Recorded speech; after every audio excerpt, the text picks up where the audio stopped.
my car broke down in February this year, and I gave it to a mechanic.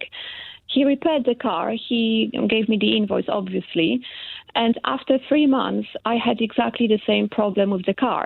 What was the matter with the car? It was like head gasket. He reconditioned that and repaired. And after 3 months, the problem came back. So this time, I just wanted to use a professional garage.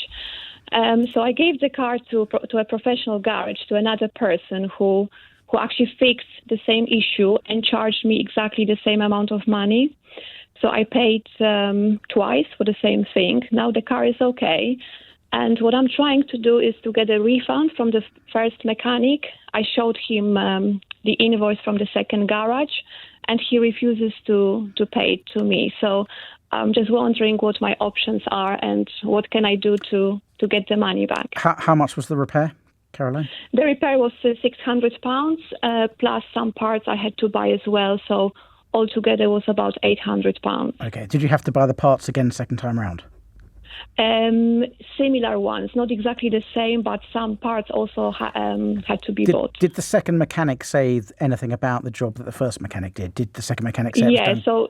He said it was the same problem, and the gasket, wasn't rebuilt properly, and also the first mechanic didn't give me any warranty for the part, for the reconditioning.